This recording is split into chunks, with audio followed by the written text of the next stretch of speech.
Bismillahirrahmanirrahim. Assalamualaikum warahmatullahi wabarakatuh. Alhamdulillahi ala ihsani wa syukru lahu ala taufiqi wa amtinani. Asyhadu an la ilaha illallah wahdahu la syarika lahu ta'ziman li sya'ni. Asyhadu an la ilaha illallah Muhammadur Rasulullah ya sami'ad du'a. Wafiqna lima tuhibbu wa tarda. Ya hayyu qayyum bi rahmatika nastaghits. Faslih nasya'nana kullah wa la takilna nafsi tarfata ain. Para hadirin dan hadirat rahmati Allah Subhanahu wa taala, kita lanjutkan bahasan kita dari ayat ke-30 surat Ad-Dukhan. Allah Subhanahu wa taala berfirman, "Wa laqad najjayna bani Israila minal adzabil muhin." Sungguh kami telah menyelamatkan Bani Israel dari azab yang menghinakan. Maksudnya bukan azab berupa yang Allah turunkan kepada seperti azab yang Allah turunkan kepada Fir'aun, tetapi azab sini maksudnya siksaan yang dilakukan oleh Fir'aun kepada Bani Israel selama puluhan tahun, bahkan ada yang mengatakan ratusan tahun, di mana kita tahu bahwasanya Fir'aun membunuh anak-anak Bani Israel dan membiarkan hidup para wanita, ya. Dan tentunya tidak semua lelaki dibunuh, ya, karena harus ada yang tersisa untuk menjadi budak. Mereka diperintahkan untuk melakukan pekerjaan-pekerjaan berat, disiksa oleh Firaun. Sebagaimana pernah saya sampaikan bahwasanya kemungkinan besar bahwasanya terjadi ketika kerajaan Heksos tumbang karena Nabi Yusuf alaihissalam ketika masuk di Mesir di masa kerajaan Heksos, suku Heksos. Sehingga Nabi Yusuf alaihissalam dimuliakan, kemudian akhirnya dipanggillah Bani Israel untuk tinggal di Mesir dan diberi lahan sehingga mereka tinggal di situ dan mereka tumbuh berkembang di situ di zaman Nabi Yusuf alaihissalam. Kemudian Nabi Yusuf meninggal dunia. Kemudian suku Heksos dikalahkan oleh suku Egypt. Suku Egypt. Makanya raja di zaman Nabi Yusuf disebut Malik. Raja di zaman Nabi Musa disebut Fir'aun. Ini berarti dari dua suku yang berbeda. Kalau kita pergi ke museum Fir'aun, kita dapati ada beberapa mumi Fir'aun yang kepalanya pecah.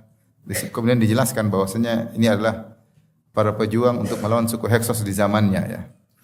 Jadi suku Heksos itu suku pendatang yang menaklukkan suku setempat dan akhirnya terjadi perang berulang-ulang. Perang berulang-ulang, ya. Nah, di zaman Nabi Musa alaihissalam maka suku Heksos diganti dengan suku Egypt sehingga akhirnya mereka menghinakan Bani Israel, kemudian Bani Israel disiksa.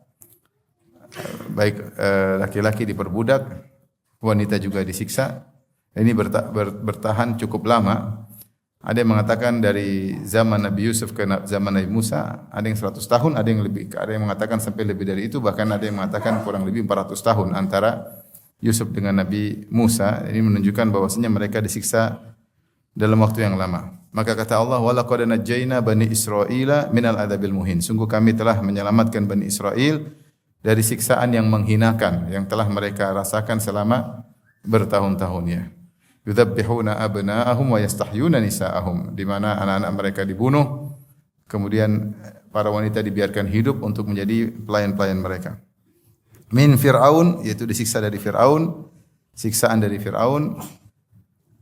Makanya di antara tafsiran Fir'aun dzil autad, Fir'aun pemilik tali-tali, yaitu ada yang mengatakan Fir'aun menyiksa orang dengan menarik tali dipasang di tangan, dua tangan dan dua kaki, kemudian ditarik, disiksa dan ditonton oleh Fir'aun. Innahu kana 'aliyan minal musrifin. Sungguhnya dia adalah orang yang sombong dan termasuk yang melampaui batas, yaitu melampaui batas dalam melakukan kemaksiatan, ya.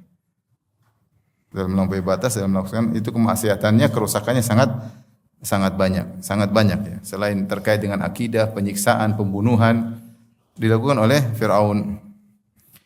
Kemudian kata Allah, "Wa laqad ikhtarnahum ala ilmin alal alamin." Sungguh kami telah memilih mereka, yaitu Bani Israel, ala ilmin, di atas ilmu, alal alamin, di atas bangsa-bangsa.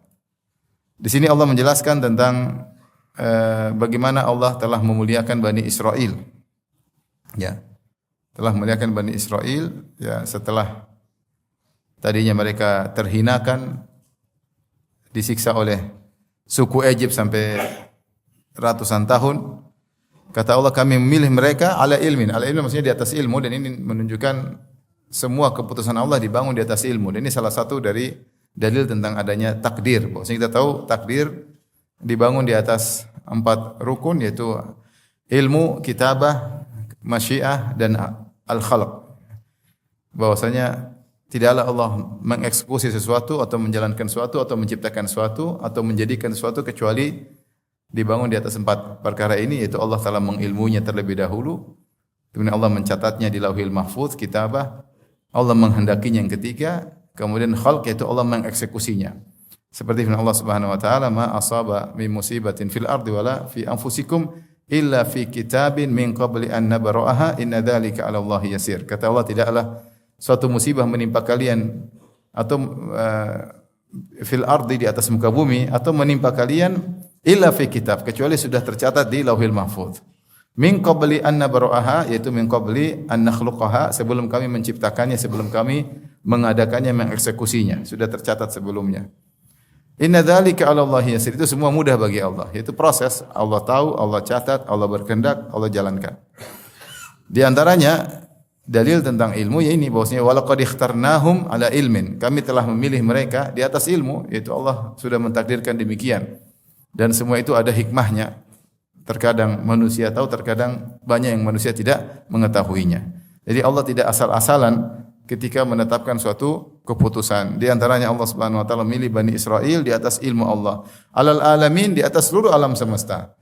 Apa maksudnya seluruh alam semesta?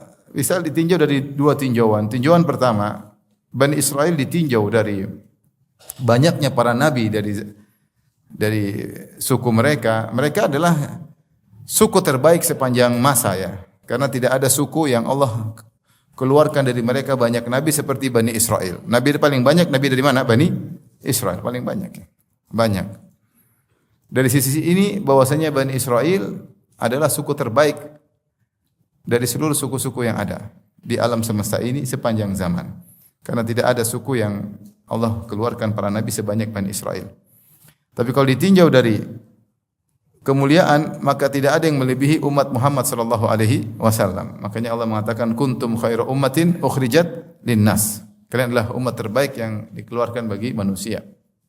Oleh karenanya para ulama menafsirkan walaqad ikhtarnahum ala ilmin alal alamin, kami memilih kalian di atas seluruh alam semesta, maksudnya di zaman mereka, di zaman mereka. Wa anni faddaltukum alal alamin, dan aku muliakan kalian di atas seluruh alam semesta, maksudnya di zaman mereka. Seperti dalam sabda Nabi sallallahu alaihi wasallam, khairu nisa'il alamin. Misalnya sebaik-baik wanita adalah Maryam bintu Imran, maksudnya di zaman Maryam bintu Imran. Sebaik-baik wanita di zaman itu adalah Maryam bintu Imran. Sebaik-baik wanita Asia bintu Muzahim, itu di zaman Nabi Musa. Sebaik-baik wanita adalah Asia bintu Muzahim misalnya. Itu di zaman mereka. Maka Bani Israel adalah suku terbaik sepanjang masa sebelum datang umat Islam. Ketika datang umat Islam, maka umat Islam adalah generasi yang terbaik. Generasi yang terbaik. Dan para sahabat Nabi Muhammad SAW adalah para sahabat yang terbaik dari seluruh para sahabat para nabi. Seluruh para sahabat para nabi. Yaitu para nabi punya sahabat-sahabat. Nabi Isa punya sahabat-sahabat, murid-muridnya. Nabi Musa punya sahabat-sahabat. Dan Nabi Muhammad SAW punya sahabat-sahabat. Yang terbaik adalah sahabat Nabi Muhammad SAW. Kemudian Allah menunjukkan di antara sebab Allah memuliakan mereka, kata Allah, wa atainahum minal ayati ma fihi bala'un mubin. Kata Allah Subhanahu wa taala, dan kami telah memberikan kepada mereka di antara tanda-tanda kekuasaan kami suatu yang dalamnya terdapat nikmat yang nyata. Nikmat yang nyata. Bala'un di sini bisa diartikan nikmat, bisa diartikan ujian, bisa diartikan nikmat, bisa diartikan ujian ya. Seperti firman Allah Subhanahu wa taala, wa nabluukum bisyarri wal khairi fitnah. Kami menguji kalian bala dengan kebaikan maupun keburukan. Oleh karenanya sebagian ahli tafsir menafsirkan sebagai ujian besar, sebagian ahli tafsir menafsirkan sebagai nikmat yang besar, sebagian ahli tafsir menyebutkan dua-duanya. Bahwasanya apa yang Allah berikan kepada Bani Israel berupa mukjizat-mukjizat adalah kenikmatan dan sekaligus apa? Ujian, sekaligus ujian ya. Nikmat tersebut untuk mereka syukuri, ya, itu adalah ujian bagi mereka, dan ini nikmat yang Allah berikan kepada mereka, di mana Allah banyak menolong mereka ya dengan tanda-tanda kekuasaannya. Seperti ketika mereka dikejar oleh Fir'aun, maka Allah keluarkan mukjizatnya dengan tongkat Nabi Musa, maka laut terbelah. Ya, ini adalah nikmat yang luar biasa. Oleh karenanya kalau kita lihat suku yang paling banyak melihat mukjizat mungkin suku Bani Israel. Mukjizat paling banyak. Ya. Mukjizat Nabi Musa saja banyak sekali. 9 ayatin. Allah berikan 9 mukjizat. Ya. Terkait dengan tongkat Nabi Musa saja banyak ya. Tongkat jadi ular. Tongkat mukul laut, laut terbelah. Pukul laut lagi, laut tertutup. Tongkat pukul apa? Batu keluar air, 12 mata air. Tongkat Nabi Musa luar biasa. Bukan karena tongkatnya, tapi Allah memang beri mukjizat lewat tongkat Nabi Musa untuk memuliakan Nabi Musa alaihi salam. Kata Allah, ma fihi bala'un mubin. Yang di situ ada kenikmatan yang besar atau ujian yang besar ya. Karena nikmat-nikmat tersebut harus disyukuri dan ini ujian besar. Kita tahu bahwasanya setiap nikmat ada kewajiban untuk ditunaikan, untuk disyukuri. Seperti firman Allah Subhanahu wa taala, "Tsumma la tus'alunna yauma idzin 'anin na'im." Sungguh benar-benar kalian akan ditanya tentang nikmat. Ketika Rasulullah SAW keluar di suatu siang kelaparan, Nabi SAW, Abu Bakar dan Umar, kemudian mereka mampir di seorang sahabat, Abul Haytham. Kemudian sahabat tersebut menyediakan air minum, kasih korma. Setelah minum dan makan korma minum, Rasulullah mengatakan ini di antara nikmat yang akan ditanyakan oleh Allah Subhanahu wa taala. Ma'un baridun wa dhillun barid, air yang dingin, air yang segar, naungan, korma, ini akan ditanya oleh Allah Subhanahu wa taala. Itu padahal cuma korma sama air putih sama naungan. Gimana dengan nikmat-nikmat yang kita rasakan? Maka seluruh nikmat itu adalah kenikmatan dari Allah, tapi sekaligus ada ujiannya, yaitu untuk disyukuri. Ini harus kita hadirkan dalam diri kita bahwasanya setiap nikmat yang Allah berikan pada kita akan ditanya oleh Allah Subhanahu wa taala. Maka gunakanlah nikmat tersebut benar-benar untuk bersyukur. Kalau punya harta untuk bersyukur, kalau sehat untuk bersyukur, kalau cerdas digunakan untuk bersyukur, kalau punya jabatan digunakan untuk bersyukur, karena setiap nikmat tersebut dia nikmat sekaligus ujian. Dia nikmat sekaligus ujian. Sebagaimana sebenarnya ahli tafsir menafsirkan ma fihi bala'un mubin. Bahwasanya tanda-tanda mukjizat yang Allah berikan itu adalah bala, nikmat yang besar sekaligus ujian yang besar, karena nikmat-nikmat tersebut harus disyukuri, harus disyukuri. Jika Nabi mengatakan air putih dan korma akan ditanya oleh Allah, bagaimana lagi dengan gorengan, gado-gado, dimsum dan lainnya. Subhanallah. Kalau naungan yang ada cuma di kebun, cuma istilahnya naungan pohon korma, kata Nabi, wa dhillun barid, ini nikmat ini akan ditanya oleh Allah. Bagaimana lagi dengan rumah yang mewah yang ada AC dan yang lainnya? Kita tuh nikmat luar biasa. Ya. Makanya sering bilang, seandainya ada nenek moyang kita 200 tahun lalu yang meninggal, bangun sekarang, bangkit dari kuburan, lihat kita, mereka mengatakan kalian di surga. Karena mereka tidak merasakan nikmat yang kita apa? Rasakan. Kita ini nikmat luar biasa ya. Yang tidak dirasakan oleh raja-raja terdahulu. Raja-raja dahulu sekaya mereka, mereka tidak pakai AC. Kalau mereka kepanasan, mungkin datang cewek-cewek kasih apa? Kipas doang. Cuma kipas doang, tapi kita kan AC ada dinginnya. Lebih nikmat kita atau raja? Kita ditinjau dari AC. Mereka kalau mau jalan jauh harus pakai kuda, pakai delman. Kudanya banyak ya, kita naik mobil, masya Allah enak. Jangan. Kalau mereka lihat kita, ini di surga ini, subhanallah. Naik mobil mewah. Nikmat yang kita rasakan luar biasa. Raja-raja dulu makan beras sama kita enggak? Kita juga makan makanan para raja. Mereka makan beras enggak? Kita makan beras juga. Kita bahkan berasnya impor, mereka tidak impor. Dan maksud apa, bercanda aja. Maksudnya apa yang mereka makan kita juga makan, tapi mereka tidak pernah makan nasi kebuli, mereka tidak pernah makan nasi kapsa, mereka tidak pernah makan nasi mandi, kita makan. Jadi lebih enak kita atau raja-raja dahulu? Artinya nikmat yang kita rasakan banyak. Maka subhanallah, Allah mengatakan mukjizat tersebut bala. Saya tadi dikatakan di tafsir oleh sebagian ahli tafsir sekaligus dua nikmat sekaligus apa? Ujian. Karena setiap nikmat harus disyukuri. Oleh karenanya kita, sebagian kita yang mungkin punya kenikmatan sedikit, uang sedikit, alhamdulillah, berarti hisapnya sedikit. Kewajiban bersyukurnya apa? Sedikit. Baik, kita lanjutkan. Allah berfirman, "Inna haula'i la yaqulun." Sungguhnya mereka, yaitu kaum musyrikin Quraisy atau kaum musyrikin di zaman Nabi sallallahu alaihi wasallam, Allah langsung memberi isyarat, yaitu inna haula, mereka.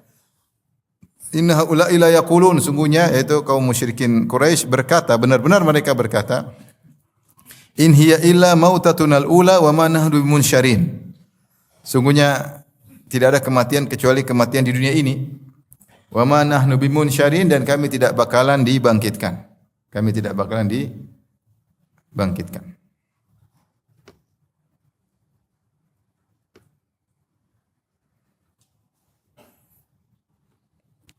Kemudian yaitu ini di antara salah satu kekufuran orang Quraisy, mereka meyakini Allah itu ada, tapi mereka mengingkari banyak perkara. Mereka tidak percaya Al-Quran firman Allah, mereka tidak percaya Muhammad utusan Allah, dan mereka tidak percaya ada hari kebangkitan.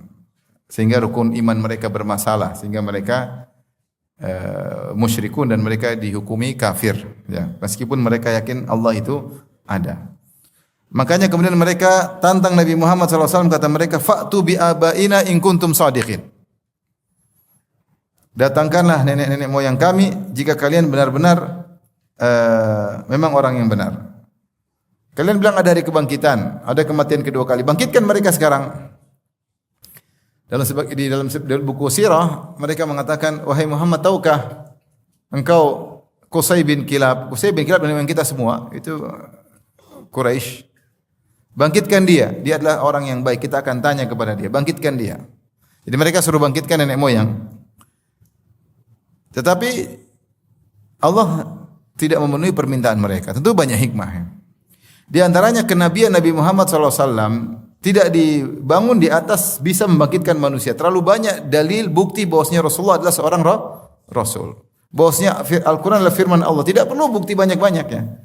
Artinya tidak perlu bukti tambahan lagi. Bukti yang ada sudah sangat banyak yang menunjukkan Muhammad SAW adalah utusan Allah. Di antaranya dia menceritakan tentang kisah-kisah Nabi terdahulu secara detail.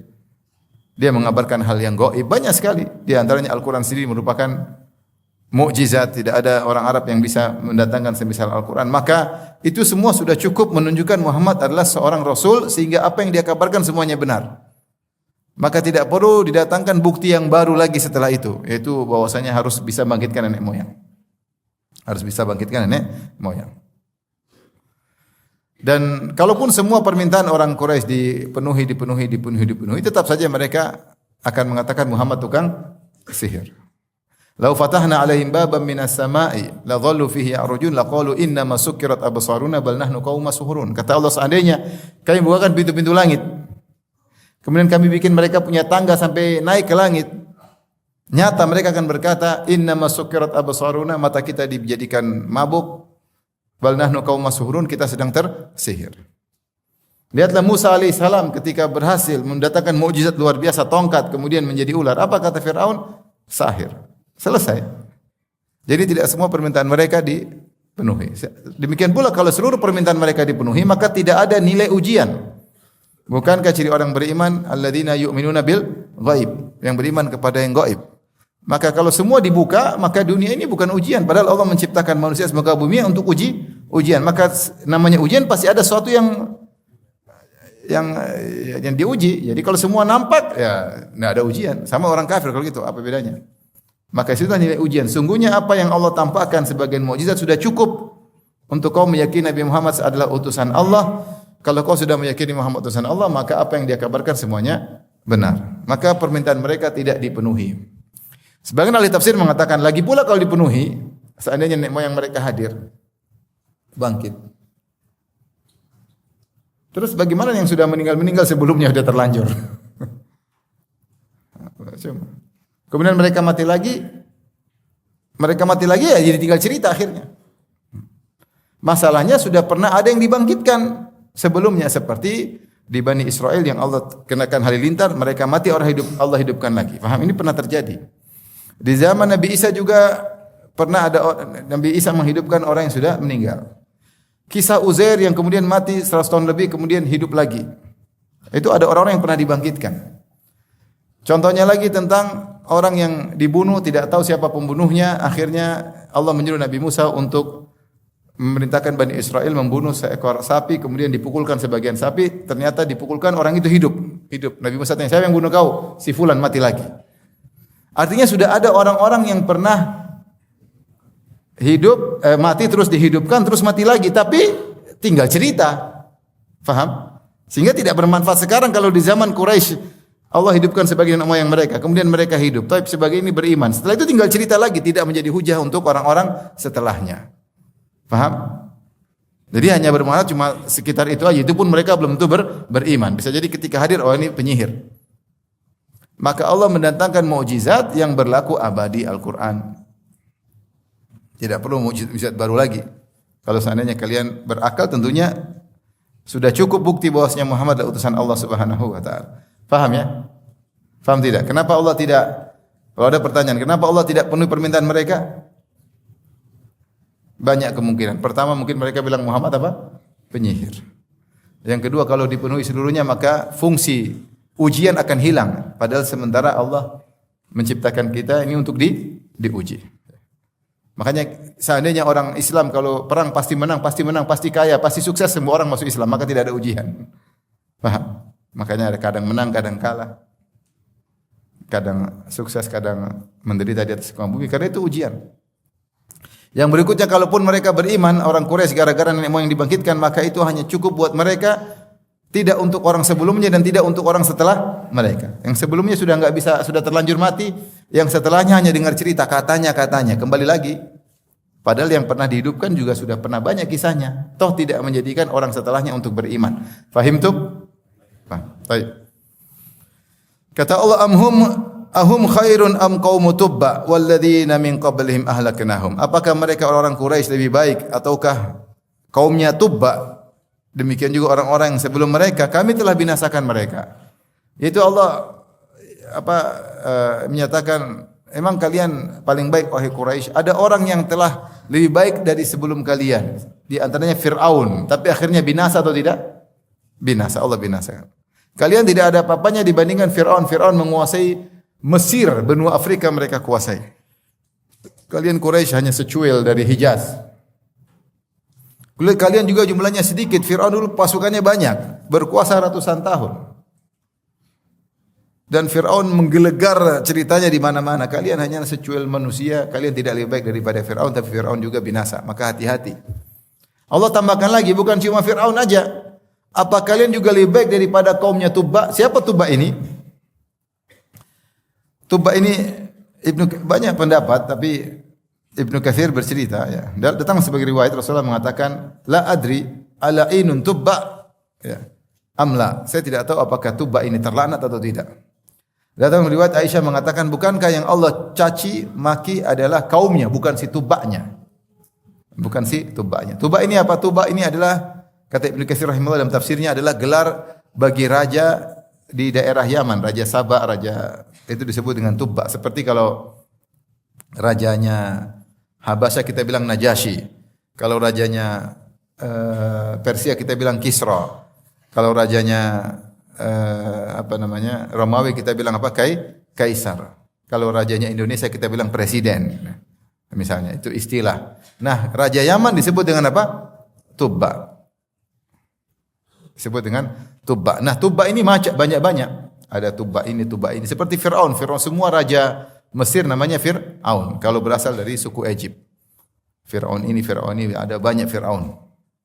Nah, Tubba juga banyak. Yang dimaksud di sini adalah Tubba yang pernah kekuasaannya sangat luar biasa. Kata Ibnu Katsir yang sempat dia menguasai Yaman sampai dia pernah datang ke Madinah ingin menaklukkan Madinah. Dia bahkan datang ke Mekah untuk menaklukkan Ka'bah. Cerita tentang beliau banyak, tapi akhirnya ada yang menasihati dari orang-orang Yahudi yang tinggal di Madinah, akhirnya menasihati dia, akhirnya dia pulang. Ada yang mengatakan akhirnya dia beriman. Tapi kaumnya tidak beriman, dibinasakan oleh Allah Subhanahu wa taala. Sehingga Tubba ini terkenal sampai di kalangan Hijaz. Mekah Madinah pernah dengar cerita tentang kisah Tubba ini karena dia pernah berjalan sampai di Hijaz, dari Yaman ke Hijaz. Sehingga kekuasaannya sangat luas, maka Allah singgung di sini. Kata Allah Subhanahu wa taala, apakah mereka Quraisy orang-orang musyrikin Arab lebih baik atau kaumnya Tubba? Ditinjau dari kejayaan, dari kemewahan, dari kekuatan, Quraisy enggak ada apa-apanya. Demikian juga orang-orang sebelumnya, walladzina min qablihim, tapi ahlaknahum, kami binasakan mereka. Yang lebih kuat saja kami telah binasakan, apalagi yang seperti kalian mudah. Dari sisi kekuatan kalian kalah, dari sisi kejahatan sama-sama jahat. Kalau yang kuat saja bisa kami binasakan, kalian sudah dengar tentang kisah Fir'aun, kalian sudah dengar kisah Tubba, maka apalagi kalian hanya seperintil orang yang sedikit kemudian sombong dan angkuh. Innahum kanu mujrimin. Mereka adalah orang-orang yang pendosa seperti kalian. Maka waspadalah kalian dari siksaan Allah Subhanahu wa taala, dari kebinasaan yang Allah akan timpakan kepada kalian.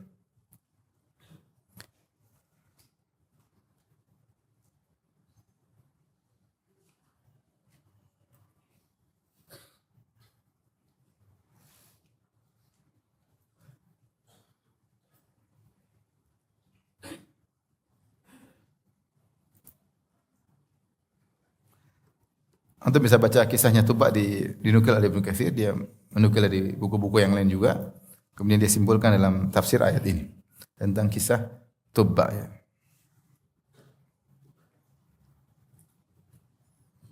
Karena datang dalam sebuah riwayat Rasulullah berkata,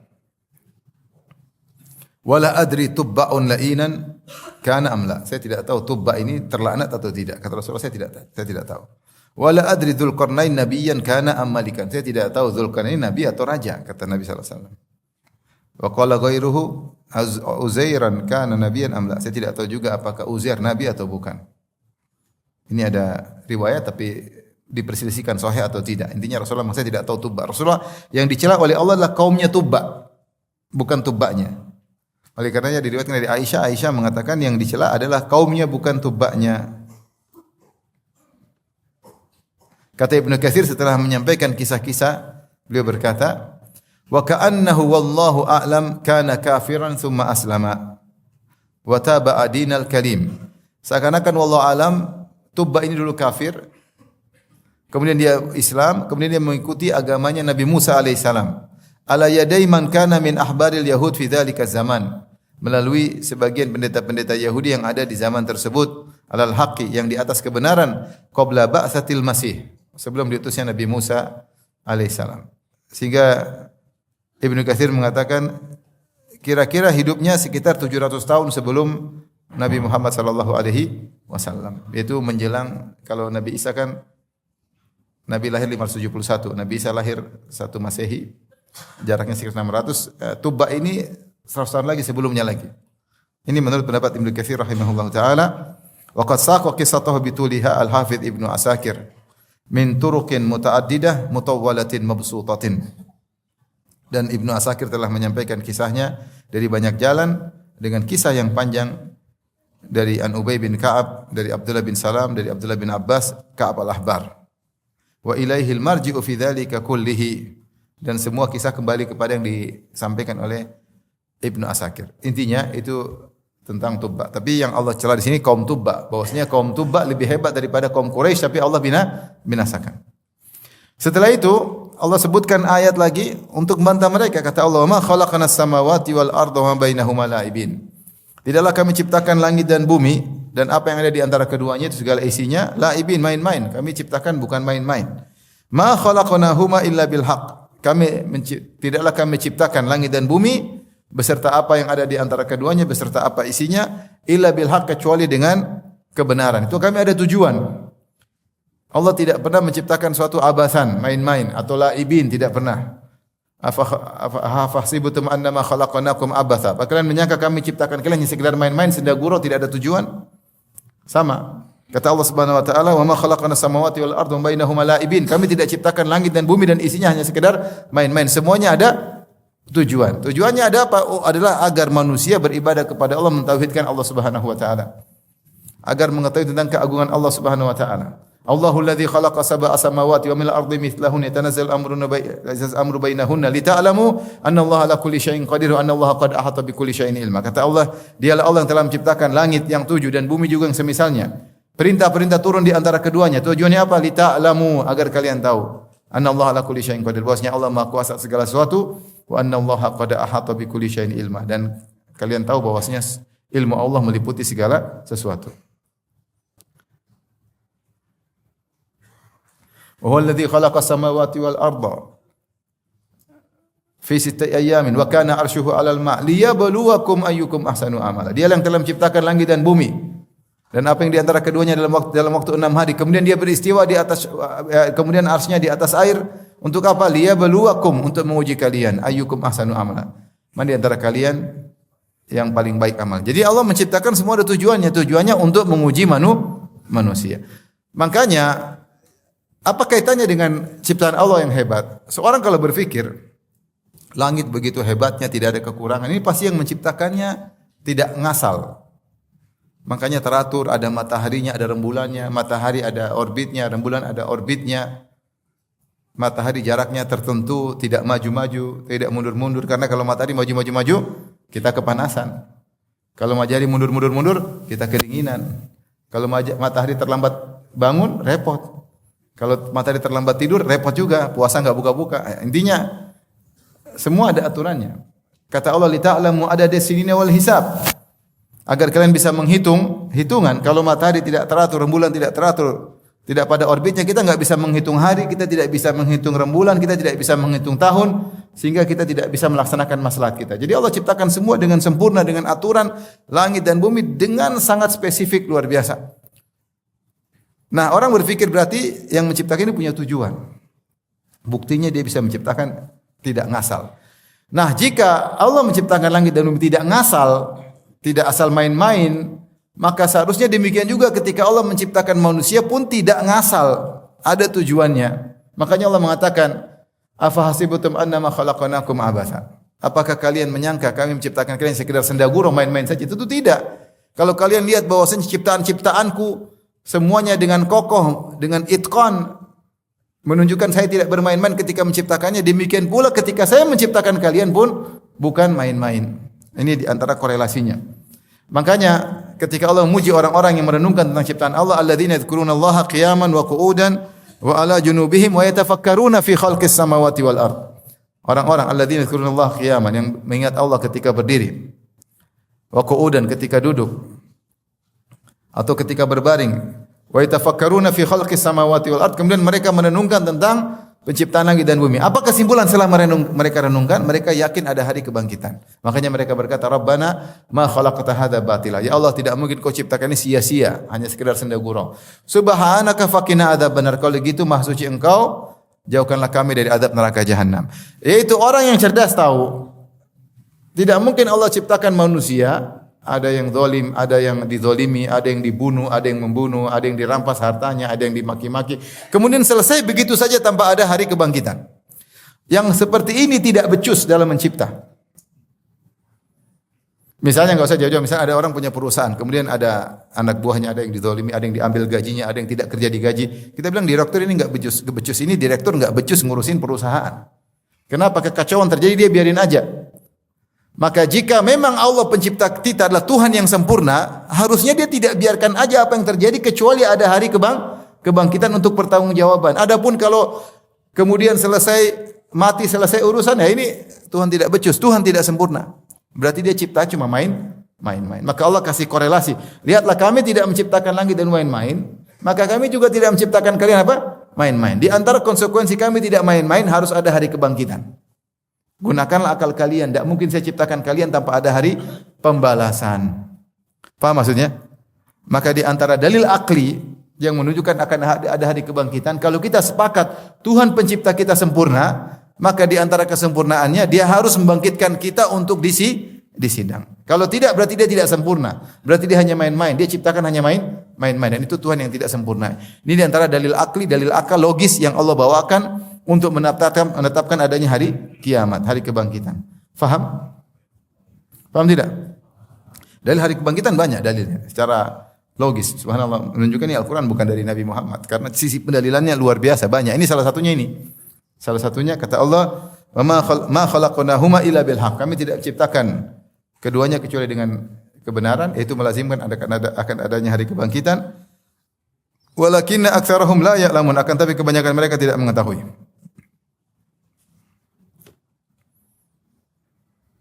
Taib. Allah berfirman. Setelah itu Allah berpindah kepada hari kebangkitan. Hari kebangkitan namanya banyak di antaranya Yaumul Fasli. Hari keputusan. Setelah itu Allah jelaskan di hari kebangkitan ada dua model manusia, ya, ada yang masuk surga, ada yang masuk neraka. Taib, kita bacakan. Kata Allah, "Inna yaumal fasli miqatum ajmain." Sungguhnya hari keputusan adalah waktu yang dijanjikan bagi mereka semuanya. Di antara nama-nama hari kebangkitan banyak, ada yaumut taghabun, ada yaumul fasli, ada yaumul hasrah, hari penyesalan, ya. Nama-nama, ada yaumul qiyamah, hari di mana manusia semuanya berdiri, enggak ada yang duduk, enggak ada yang berbaring. Ada namanya as-sakhah, yaitu hari di mana suara sangkakala yang memekikkan telinga manusia hingga mereka pada mati. Ada namanya thammah, fa idza thammatul kubra. Thammah maksudnya adalah malapetaka yang menimpa semua orang, tidak ada yang lolos dari malapetaka tersebut. Nama-nama hari kiamat semuanya menunjukkan kedahsyatannya. Sa'ah, ada yang mengatakan saat itu maksudnya tiba-tiba terjadi. Sa'ah, tiba-tiba terjadi. Apalagi nama hari kiamat? Yaumat tanat, saling teriak satu dengan yang lainnya. Intinya di antara nama hari kiamat adalah Yaumal Fasli, hari keputusan. Apa yang dimaksud dengan fasl? Fasl sini ada dua, yaitu al-faslu bainal haq wal batil, membedakan antara kebenaran dan kebatilan. Atau yang satunya adalah faslul qada, untuk menyelesaikan permasalahan di antara seluruh manusia akan disidang pada hari kiamat kelak. Inna Allah yafsilu bainahum yaumal qiyamati fima kanu fi ikhtalifun. Sungguhnya Allah menjadi hakim di antara kalian atas apa yang kalian perselisihkan. Di antaranya Allah al-fasil, pemberi keputusan. Terjadi perselisihan antara Yahudi dan Nasrani dan Islam dan agama-agama semuanya. Allah yang memutuskan pada hari kiamat yang benar adalah Islam, yang lain adalah kesyirikan dan kebatilan. Akan nampak itu semuanya pada hari kiamat kelak, pada yaumul fasl. Karena di situ Allah akan menjelaskan dengan gamblang antara kebenaran dengan kebatilan. Maka Allah akan jelaskan kebenaran, misalnya ketika Allah panggil Nabi Isa, "Anta qulta lin-nasi ittakhiduni wa ummi ilahaini min dunillah." Wahai Isa, apa kau pernah menyuruh umatmu untuk menjadikan kamu dan ibumu sebagai Tuhan-Tuhan selain Allah? Maka Nabi Isa mengaku, tidak pernah ya Allah. Ma qultu lahum illa ma amartani bihi an ibudullaha rabbi wa rabbakum. Yang aku perintahkan kepada mereka, sembahlah Engkau ya Allah, Rabbku dan Rabb kalian. Maka akan jelas kebenaran di hadapan umat Nasrani miliaran pada hari kiamat tersebut. Itu di antara fasal, pembeda ada antara hak dan batil. Di antaranya li faslil qada, yaitu untuk menyelesaikan sidang di antara manusia. Kata Nabi SAW, "Awwalu ma yuqda bainan nas yaumal qiyamati fid dima."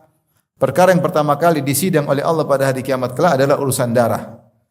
Si A bunuh si B dibunuh si A, si C dan seterusnya, maka urusan darah yang pertama di sini. Allah datang li faslil qada, maka Allah datang untuk menyelesaikan permasalahan semua. Permasalahan semua akan selesai.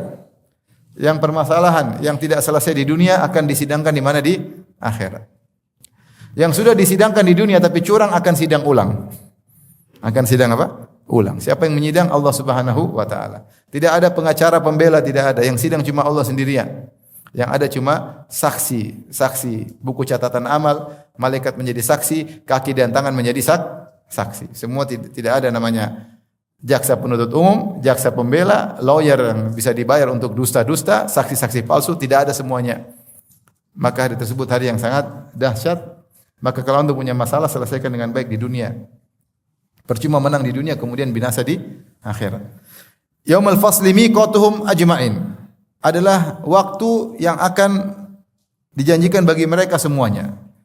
Kata Allah tambah dengan ajmain ini, semua tidak ada yang lolos, tidak seorang pun lolos dari hari persidangan tersebut, tidak seorang pun yang lolos dari hari kebangkitan tersebut. Semuanya akan dibangkitkan. Jangan sampai bilang ada yang lupa, ketinggalan, tidak dibangkitkan. Enggak, semuanya dibangkitkan. Kata Allah, "Qul innal awwalina wal akhirina lamajmu'una ila miqati yaumi ma'lum." Seluruhnya dari awal sampai akhir akan dikumpulkan pada waktu yang telah diketahui, yaitu pada hari kiamat.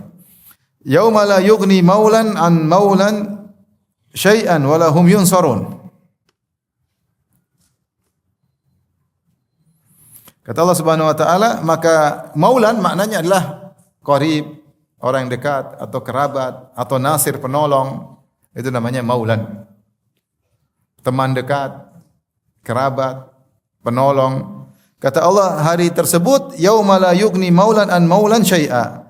Maka tidak seorang karib pun atau teman dekat pun atau kerabat pun atau sahabat pun atau penolong pun yang bisa menolong yang lainnya.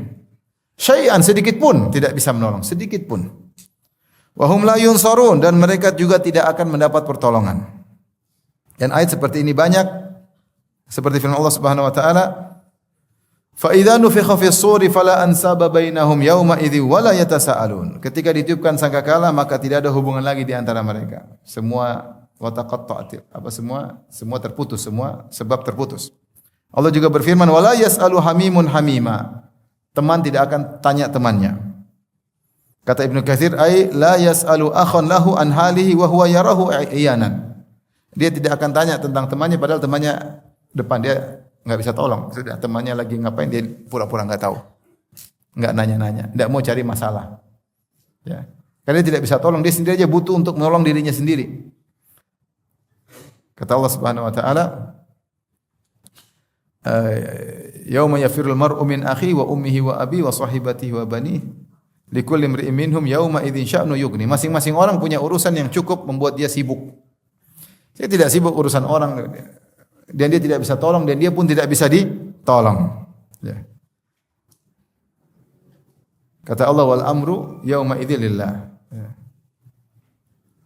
Yauma la tamliku nafsun li nafsin syai'a. Hari di mana jiwa tidak bisa menolong jiwa yang lain sedikit pun, syai'an sedikit pun tidak bisa tolong. Wal amru yauma idzil lillah. Semua urusan di tangan Allah Subhanahu wa taala. Maka di sini Allah sebutkan tidak ada bisa satu orang pun menolongnya, enggak bisa. Illa man rahimallah, kecuali yang dirahmati oleh Allah Subhanahu wa taala. Ada yang mengatakan kecuali yang bisa menolong dengan izin Allah kalau dikasih syafaat misalnya. Atau yang ditolong oleh Allah karena kasih sayang Allah Subhanahu wa taala, orang beriman, maka dia akan ditolong oleh Allah Subhanahu wa taala. Innahu huwal azizur rahim, sungguhnya Allah Maha perkasa dan Maha pemilik rahmat yang luas. Taib, setelah Allah menyebut tentang kondisi hari kiamat, setelah itu Allah menyebutkan bahwasanya manusia ada dua golongan. Fariqun fil jannah wa fariqun fis sa'ir. Sebagian kelompok di surga dan sebagian kelompok di neraka jahanam. Allah mulai dengan penghuni neraka jahanam. Tentu penghuni neraka jahanam penuh dengan siksaan. Di antara bentuk siksaan Allah sebutkan salah satu makanan penghuni neraka jahanam yaitu pohon zakum. Azan ya? Berapa menit lagi? Berapa menit? Maka Allah sebutkan tentu siksaan sangat banyak. Di antara siksaan tersebut adalah syajarataz zakum. Kata Allah, inna syajarataz zakum. Sungguhnya pohon zakum itu ta'amul athim, makanan orang yang banyak berdosa. Athim itu pelaku dosa yang banyak. Kal muhli yagli fil butun, seperti kotoran minyak yang mendidih dalam perut. Al muhli, ada yang mengatakan kotoran minyak, sisa hitam minyak kalau sudah dimasak sangat panas. Ada yang mengatakan itu idzabah, yaitu logam yang dileburkan menjadi sangat panas. Kagolil hamim, seperti mendidih air yang sangat panas dimasukkan dalam perut. Ini adalah zakum. Datang dalam hadis kata Nabi sallallahu alaihi wasallam, "Lau qatratun min zakum ala ahli dunya la afsadat alaihi ma'aisyahum." Seandainya ada satu tetes atau getah buah zakum jatuh ke dunia akan merusak kehidupan seluruh penduduk dunia. Bagaimana yang zakum itu dimakan oleh seseorang? Saya sering kasih gambaran seperti di rumah indah, ada semua, tapi ada bangkai tikus. Kita enggak tahu bangkainya di mana. Mengganggu enggak kehidupan kita? Tapi Rasulullah telah menggambarkan tentang bagaimana busuknya zakum. Dia rasanya tidak enak dan baunya sangat busuk. Sampai Nabi mengatakan seandainya ada setetes getah zakum jatuh di atas muka bumi, maka akan merusak kehidupan penghuni bumi, saking baunya. Saya sering gambarkan misalnya kita punya rumah mewah tapi ada bangkai tikus, kita hidup enggak nyaman karena baunya sangat tidak enak. Bagaimana kalau dimakan? Bagaimana kalau dimakan? Maka ini salah satu makanan penghuni neraka. Makanan penghuni neraka yang lain apa? Dhari'. Laisa lahum ta'amun illa min dhari'. Tidak ada makan kecuali buah dhari'. Di antara lagi ta'aman da gussah, makanan yang gussah yaitu makanan yang nyantol sini makan. Kalau kita makan ada tulang nempel kan enggak enak. Bagaimana kalau yang nyantol tersebut adalah makanan dari neraka, sangat tidak enak. Nah, ini disebut tiga makanan. Apakah semuanya dimakan oleh mereka? ada jatah makan dori, ada jatah makanan zakum, atau ini hanyalah tingkatan. Ada yang tingkatannya makan ini, ada yang tingkatannya makan ini. Wallahu alam bisawab. Tapi ini 3 jenis makanan yang Allah sebutkan. Apakah semuanya dimakan ada waktu-waktunya, ataukah berdasarkan tingkatan kedahsyatan azab sehingga tingkatan tertentu makanannya ini, tingkatan tertentu makanannya ini. Al-athim yaitu banyak melakukan dosa, maksudnya orang musyrik. Dosa yang mereka lakukan sangat banyak, selain akidahnya rusak, penghinaannya, kemaksiatannya, kejahatannya. Kal muhli tadi kita sebut, di antaranya maknanya adalah akruzait, yaitu bagian kotoran minyak yang sudah menghitam, yang sudah mungkin lama jadi panas, warnanya hitam. Ada yang mengatakan karena zakum warnanya hitam atau karena saking panasnya. Ada yang mengatakan al-muhli seperti logam yang dileburkan, dan logam tidak mungkin lebur kecuali derajatnya sangat tinggi, baru kemudian bisa dileburkan. Yagli fil butun, ketika dimakan maka akan mendidih di perut. Kagolil hamim, seperti mendidihnya air yang sangat panas. Khudhuhu fa'tiluhu ila sawa'il jahim. Kata Allah Subhanahu wa taala, peganglah dia. Khudhuhu fa'tiluhu, yaitu seretlah dia. Fa'tiluhu, ada yang mengatakan sahab wa dafa. Fa'tiluhu itu ishabuhu wa dfa'uhu, yaitu digeret dan didorong. Dia bilang dorong di bagian punggungnya. Itu digeret sambil didorong, jadi dihinakan. Yauma yuda'una ila nari jahannam, ada hari di mana mereka didorong dengan kasar untuk masuk neraka jahannam. Ini mereka bukan dibilang tafadhal masuk neraka, enggak, dipaksa karena mereka enggak mau masuk. Tapi digeret, didorong, dipukulin belakang untuk masuk ke neraka jahannam. Itu maknanya fa'tiluh ila sawa'il jahim, ke tengah-tengah neraka jahannam. Thumma subbu fawqa ra'sihi min adzabil hamim. Kemudian tuangkanlah di atas kepala mereka siksaan dari air yang amat panas. Ini siksaan yang lain. Kalau pertama zakum makanannya, setelah itu ada air yang panas.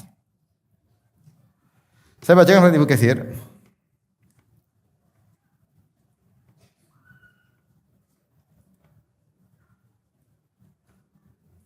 Kata beliau, Ibnu Katsir berkata, wa qad taqaddama anna al-malak yadribuhu bimakma'atin min hadid. Setelah telah lalu pembahasan dalam surat yang lain bahwasanya malaikat memukul dia pakai palu besi. Taftahu dimaghahu, ketika dihantam kepalanya terbukalah otaknya. Thumma yusabbul hamimu ala ra'si, kemudian ketika otak terbuka disiramlah air yang sangat panas. Fayanzilu fi badanihi, maka masuk dalam tubuhnya, turun ke tubuhnya. Fayaslitu ma fi batnihi min am'aihi, maka akan merusak usus yang ada dalam perutnya, menarik, melepaskan usus-ususnya. Hatta tamruqa min ka'baihi, sampai ususnya keluar dari 2 mata kakinya. Adzanallahu taala min dzalik. Semoga Allah melindungi kita dari hal ini.